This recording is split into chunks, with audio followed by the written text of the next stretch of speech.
probably heard that there are some benefits of holding a newborn baby skin to skin right after birth. And I imagine that having a healthy baby is one of your top priorities.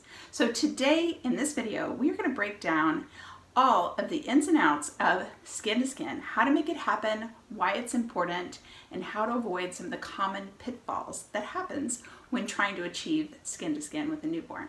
Now, if we haven't met yet, my name is Alice Turner. I am a birth doula, a Lamaze certified childbirth educator, and on my channel, I make videos about childbirth. So if that's a topic that you're interested in, then you are in the right place.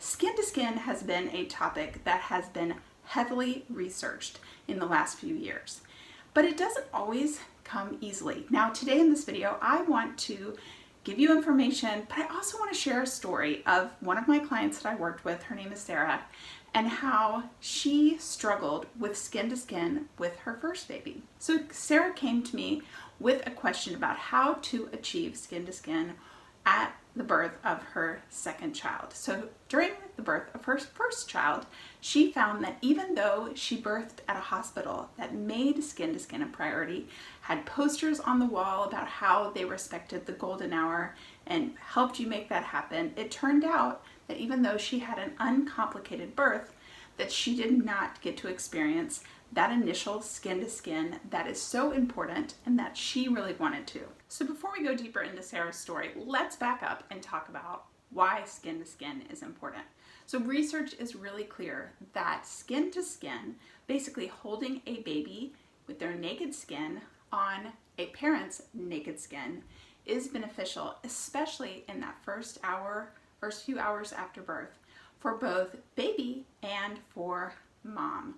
So as long as your baby is healthy, there's no meconium present when they're born, so that baby's first poop, that they're looking good, breathing well, the best place for that baby is right here on your chest. And that means naked baby, naked chest. And the reason for this and the benefits that a baby has when they are held skin to skin right after birth include a regulation of their temperature, regulation of their respirations, so their breathing rate, regulation of their blood sugar. That's the one that really blows my mind, that their blood sugar actually is regulated just by being held skin to skin. Now, on the mother's side, there is some research that suggests that breastfeeding gets off to a better start, that the bond between newborn and mom is strengthened when held skin to skin, and that the placenta is expelled quicker, and that postpartum bleeding could be reduced when that skin to skin is made a priority. So I've worked with over 300 families in over 10 birthing locations in several states around the US, and I have some good news. Most hospitals are making this part of their policy, and the hospitals that are working towards a status called baby-friendly hospital, they definitely are required to make this golden hour, the skin to skin, a priority. The bad news, though, is that not all people, even in hospitals where this is a priority, are getting that skin to skin hold. Now, Sarah, that I mentioned before, this was the case with her first baby.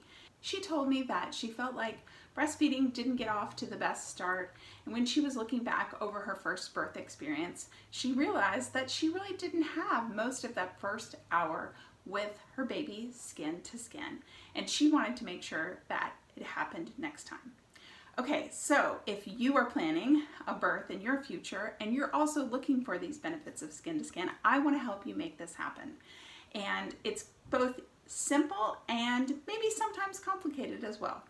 But the easiest way to think about it is naked baby on bare skin parent. So no material in between the two of you. That's actually what skin to skin is.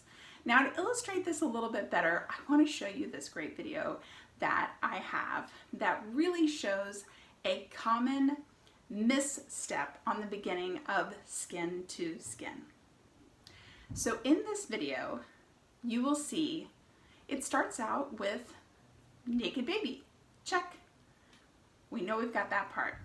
However, when we see mom waiting for baby, we notice that she is wearing the gown and she also has a towel that has been put upon her gown, probably to keep her gown clean, probably to put the baby right onto a fresh towel, as you'll see. Happy mom, but still not skin to skin.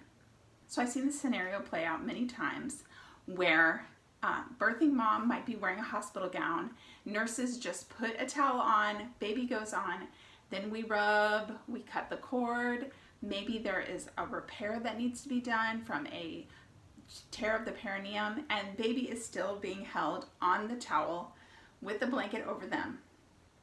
And as a new parent, you're really kind of in shock, and it might not occur to you, hey, my baby is not skin to skin. So this next video shows an easy workaround to make this happen. So you'll see in this video actually that baby is kind of low on the chest, and take a look at that hospital gown. You will notice that it's been crumpled up so that baby can land skin to skin right on mom's abdomen. So this could be baby is low here, maybe from a short cord or something like that, so there's not a lot of leeway to pull the baby all the way up, but this works great. So baby is right here, skin to skin, working on those benefits right now. And then one more where it looks like maybe her gown was opened up in the front and baby was placed right down skin to skin on the chest. The final example is where mom has no gown at all, no bra, no gown, and is about to receive baby skin to skin. So with my client Sarah, really wanting to make that skin to skin a top priority with baby number 2, I gave her some really simple steps, and I'll share those with you as well. So number 1, take that gown off. Whatever you're birthing in, take it off during pushing. So if you're feeling a little bit exposed or maybe a little bit more modest, no problem. Take it off. It usually has snaps down the side. Go ahead and unsnap it and pull it all around so it's just lightly laying, not tied anywhere. And that way, when baby comes out and is ready to go to your chest, you can just pull it off and ready to go. The other alternative is when you're getting close to meeting your baby. So pull your gown up so you have a nice exposed area to put baby skin to skin. And finally, don't wear a bra. So if wearing a bra makes you more comfortable during labor, no problem. But when you start pushing, take that off. So remove the bra. I don't know how many times I've worked with clients where we are struggling to try to get a sweaty sports bra off when baby is ready to be skin to skin or baby is ready to nurse. Lose the bra, especially during that pushing phase.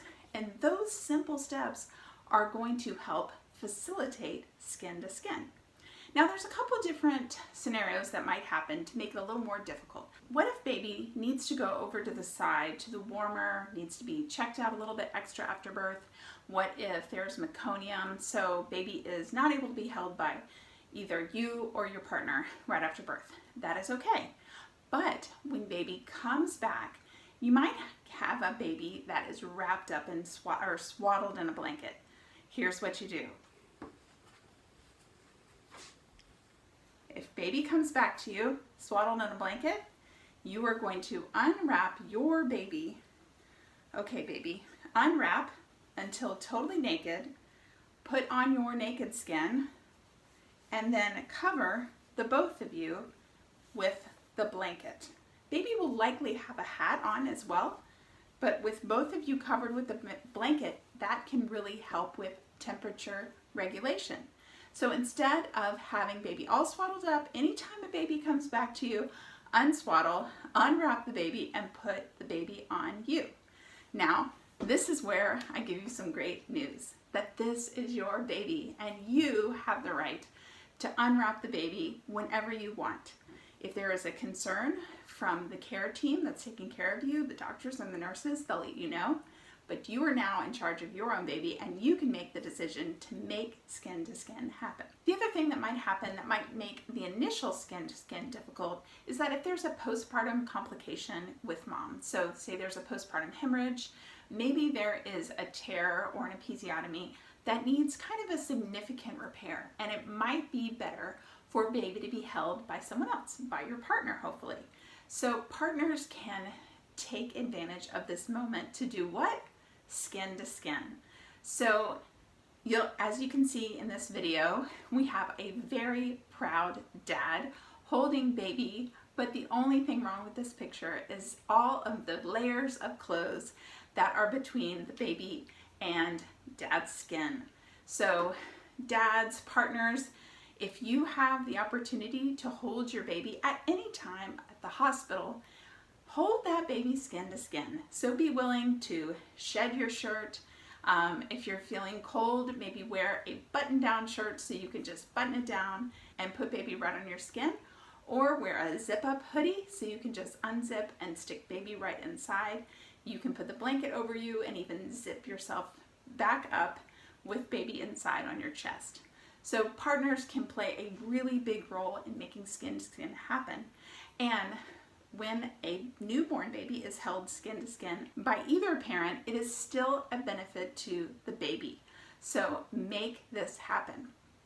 The other tip for partners is you can help remind her of those 3 tips that I gave you, the ones that I shared with my client Sarah, about no gown, no bra, or pulling the gown up. So if you can see that birth is imminent, then you can just say, let's pull up your gown and so we can have space for the baby, or let me help you unsnap your gown. Take your bra off because you want to do that skin to skin with baby. I'm happy to report that Sarah was able to achieve that skin to skin. That was such a huge priority for her baby number 2. And I'll also share that she mentioned that holding her second baby was a lot warmer and a lot wetter than she remembers holding her first baby. So that is likely to happen, that a fresh baby skin to skin is going to feel warm, might feel wet from the amniotic fluid and the vernix, but remember that this is so important. So if it seems a little strange or out of the ordinary, it's so important for mom and baby. If Sarah's story has inspired you to take action and find out everything you know so that you can increase the likelihood of having a positive birth experience, then I have 2 more videos that I think you will like to check out. So right here, just give them a click and let me know what you think. I'm always in the comments to answer your questions, and I would love to hear from you. Thanks for joining me today. Bye guys.